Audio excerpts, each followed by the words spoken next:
considering that we are going to be uploading videos every single day until we make our first $1,000 on our YouTube channels, it seems this is going to be a norm where you guys are seeing me in a gown because it is cold. It is so cold. I just finished kind of like doing a mini spring cleaning type of situation around the house, and I was so hot. Now, everything when it started plateauing, I am freezing, you guys. It is actually cold. I do have my gas heater on, and I have another one just under me, which is electric for my feet. So, other than that, guys, I felt like, listen, I don't think the algorithm likes it when I am not uploading videos consistently on this channel because, of course, I have spoiled it with 3 videos a week every single week, and also I went live for 30 days non-stop.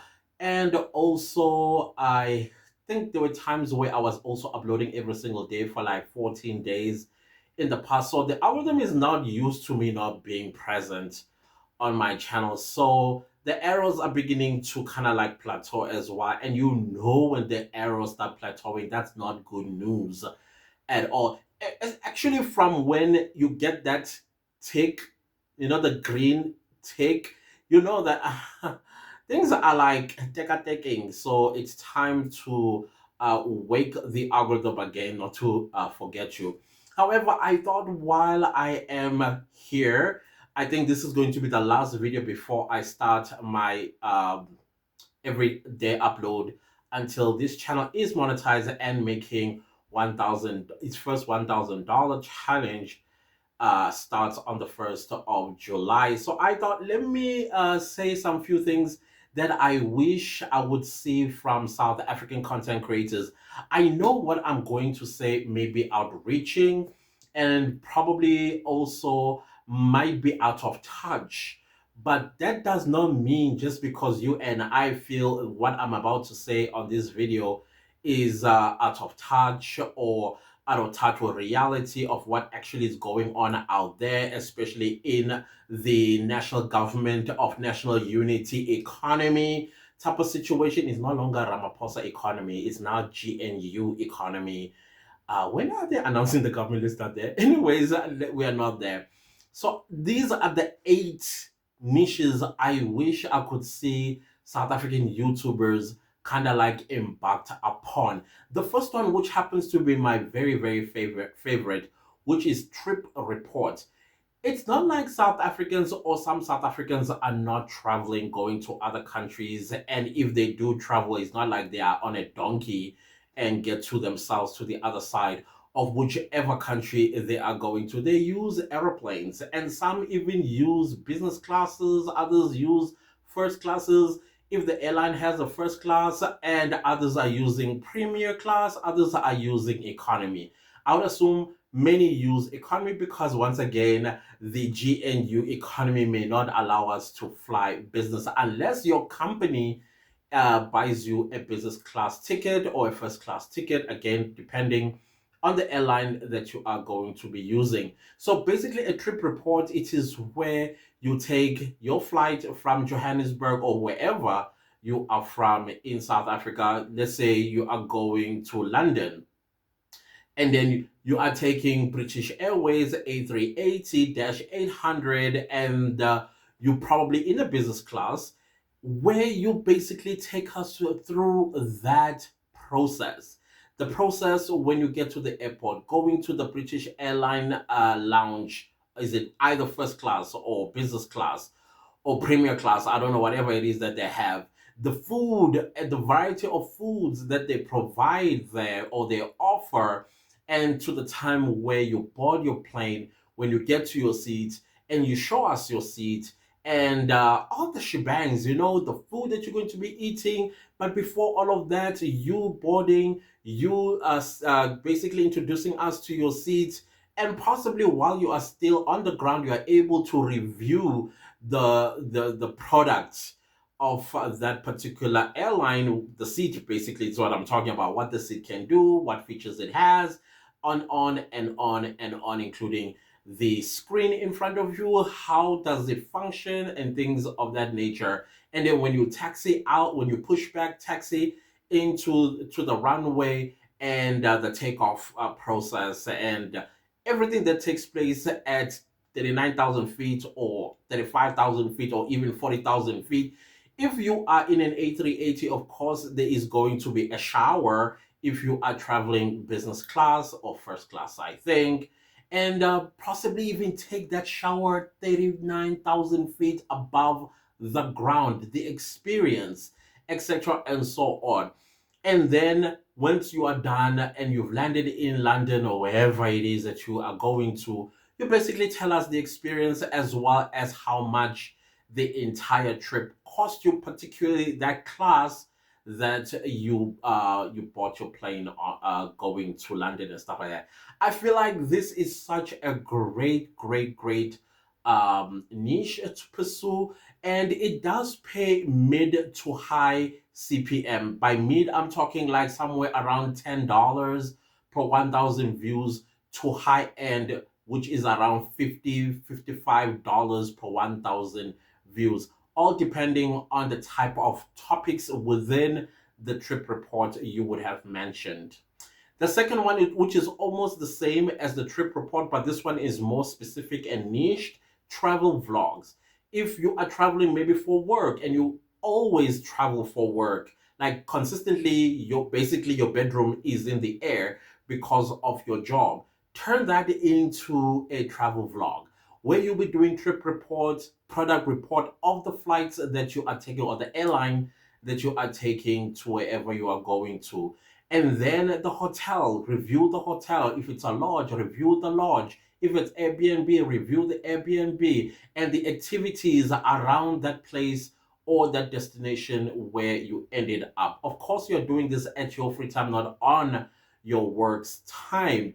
And basically show us all the beauty and interesting stuff that maybe other people may have overlooked in that particular destination. Tell it to us.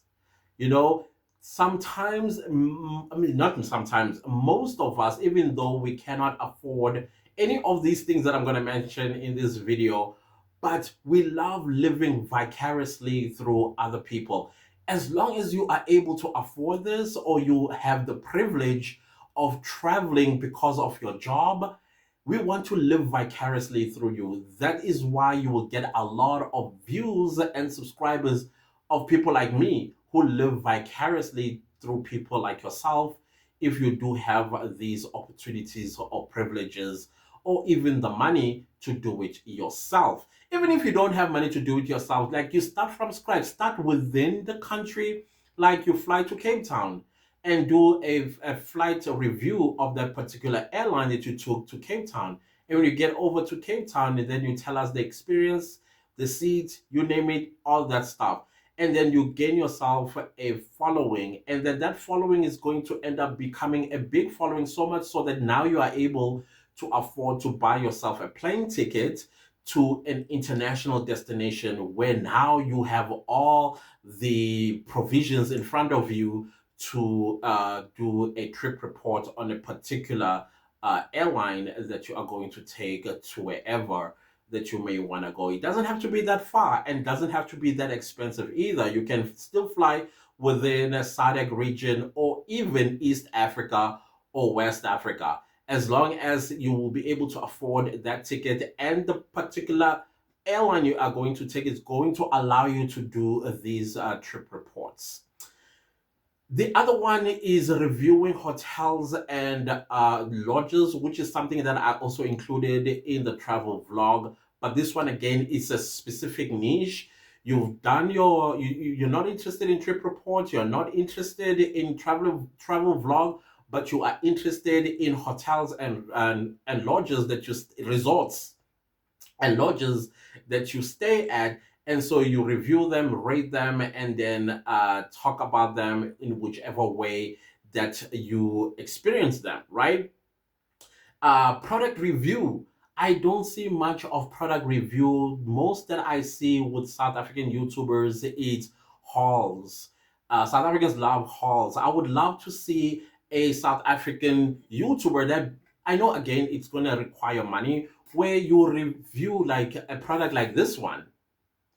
Take us through the technology of why this is a vacuum, what do you call sippy cup, and all the experiences that you experience with this, and where you get it from, how much it costs, and then maybe someday you review, I don't know, the gown someday. How hot is it? How warm is it? What is the material made of, etc., and so on.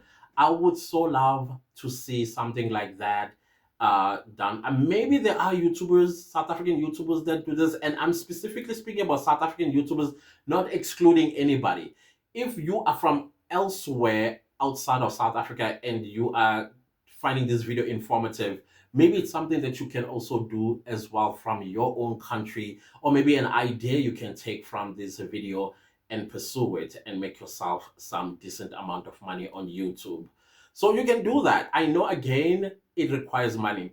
So with travel vlog as well as hotel resort and lodges review and product review, this will pay you somewhere mid to high CPM. Again, mid being $10, and then high would be around $25 to $55, sometimes as well to even much more than that. Again, all would depend on the topic that you talked about in between your reviews and things like that.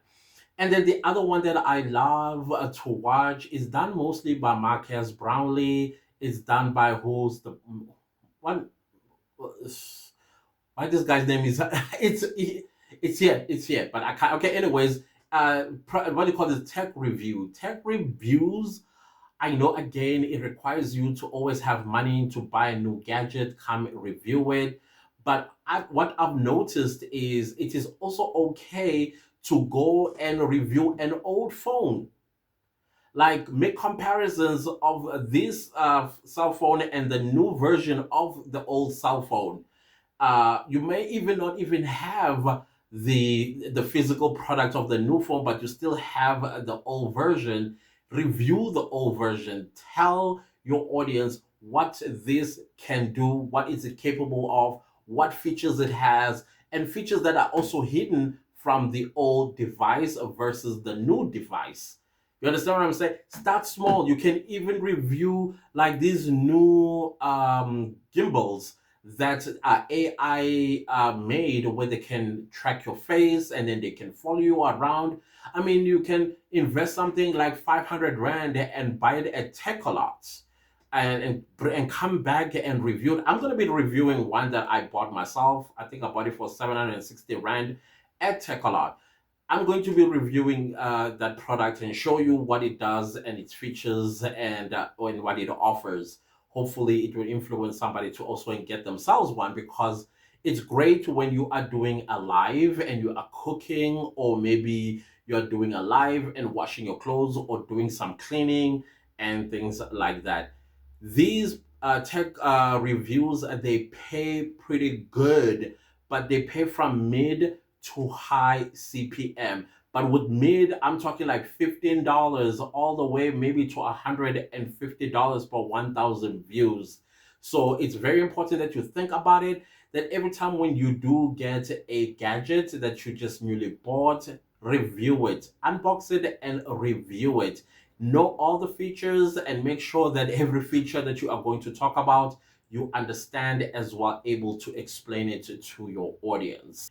The other review content that I don't see very much is automobile reviews, where I feel like you can always go to a car dealership, and then when you are test driving the vehicle, that's your opportunity to do an automobile review on that particular car. Obviously, you may not be able, not obviously, you may not be able to afford the car, but at least you have it in your hands. Maybe some of the, I think some car dealers, they do what do you call this, have somebody to accompany you just to make sure that you don't steal the car. But of course, others, they don't do that. So while you're test driving the car, you can literally, like before you even go and test drive the car, first go online and learn everything that needs to be learned about that car, and then you go physically and go test drive the car while you're busy driving it. Now you are talking about the information that you had researched on this particular vehicle. And then you have a automobile review of a particular car or for a particular brand or whatever the case might be. This one is a high CPM driven content. It pays something like 15 all the way to about 100 $150 per 1,000 views. That's a tip that I am giving you, because when you do this very often, you will get automobile dealerships basically approaching you to collaborate with you, to give you a new release for you to test drive for X number of days or X number of months or sometimes even a year, and then you come back and do a review of that particular vehicle. But anyways, everything that I've mentioned thus far, your goal is to get the manufacturer or the dealers or brands that create these things to approach you for collaborations in terms of sponsorships as well as brand deals, and then you build your footprint on reviewing these products respectively. The other one, I know this one, it is outrageously out of touch luxury content. I know luxury content requires, number one, to have money to review a particular luxury product. But then again, you can always approach these luxury brands and say, listen, I am Clantis and I am a YouTuber and I'm starting out and I would like to start, well, my interest is luxury products. I would like to review, I like to review luxury products. I want to create an entire empire on YouTube or Instagram or TikTok or wherever, reviewing luxury brands. I can even do it in store, in your presence, all free of charge, etc. and so on. This also help these brands to get their names out there, their products out there. But your goal is not to say, okay, I in exchange of. No, don't do that. Especially in the beginning, do all of this for free. Because even if you are doing, let's say you are doing what is a luxury brand that is out there? Okay, any luxury brand for that matter, but there will always be another brand probably that will watch you, and then they will want you to come and review the products. Maybe this time it's a paid campaign, and just get your name out there. I feel like these type of niches, they have the tendency of changing people's lives literally overnight if it is executed with calculations. Possibly the last one, which is a little bit divergent from everything that I've said thus far, is teaching a language. Teaching isiZulu, teaching isiXhosa, teaching isiSwati, and all of those other South African languages that are out there. Because right now we are having a lot of people taking an interest in coming to South Africa, and the first thing many of them want to learn is phrases, like the key phrases of our different languages. Some would tell you specifically, I want to learn isiZulu. And if you are good at teaching isiZulu, set up and teach Zulu like you would teach a grade 0 student. And with each video, or maybe each, I don't know, how do you gonna put it, season, you know that we've done O A E I O U, and now we are doing Babe Bibo Boos and all these enunciations and pronunciations and dialects and all of that stuff, to a point where whoever is watching on the other side feels confident enough that when they come to South Africa, they are able to utter some few Zulu words or few Xhosa words or Sepedi, Tsonga or Venda or whatever the case might be. This is, it pays at a lower to mid CPM per thousand views. But low, I'm talking like $5, possibly to about $10 per 1,000 views. So this is what I wanted to bring to your attention, that if you are interested in this type of content, listen, just like when you started your YouTube channel, it didn't matter the equipment. These days we have Patreon, we have channel membership if you are monetized, we have super thanks and super chats. You can collect this money and save it to start your first either trip report or your first travel vlog video and things like that, because it will take one video to snowball into more and more videos, and then suddenly you are making money in terms of ad revenue or AdSense revenue, to a point where you start getting sponsorships and brand deals and things of that nature. Take this opportunity right now.